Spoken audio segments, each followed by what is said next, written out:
The idea behind the banner is to mark 100 years of the women's suffrage movement. Hundreds of women across the country, if not thousands, are going to come together on an amazing procession in London. The banner has been made almost entirely by hand. Well, it's a sort of a river of names, so I wanted the women who are significant in my life to be part of that river, part of the story of the vote. I've chosen my mother Nell and her mother Maggie.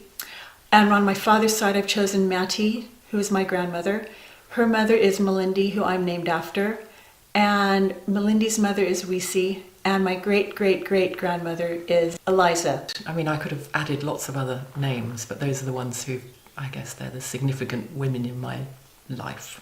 Because, like, Alice particularly, because it seems to be like a family name, because my granddaughter's called Alice as well. So some people are on there because I remember them much from my childhood, and other people are from the family tree, kind of, past generations. The generations are important because I have spent a lot of time thinking about what it means to be a woman and what's been inherited by our gender.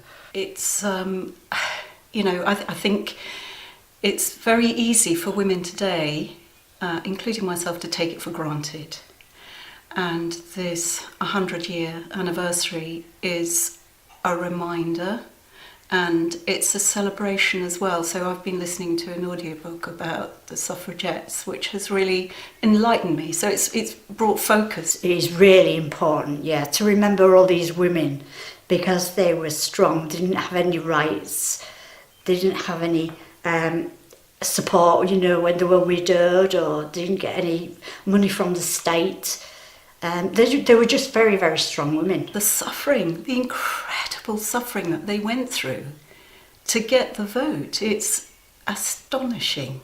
I just feel honoured, really, that those women in the past had made, those sacrifices in order to help us where we are today, and also feeling a little bit angry as well that things haven't changed enough. We've all put in our ideas and our thoughts, and also our concerns of what it's like to be a woman in the 21st century. What we've come out with is an amazing banner, and everybody's had a creative input into it. It's been really interesting working with a group of women and watching people kind of come in close and pull back and really listening to each other's stories and ideas.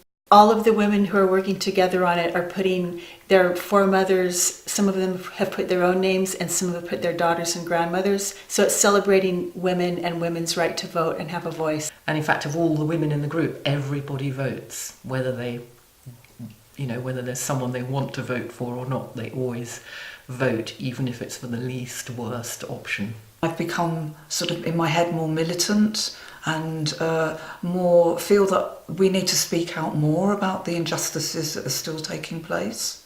I'll be marching for women having a voice in what happens next in the world.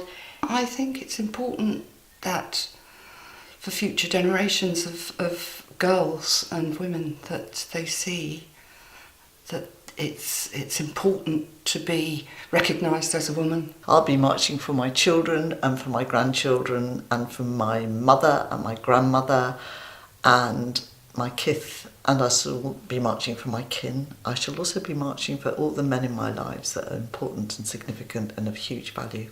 I will be marching for my daughters and their future. Plain and simple.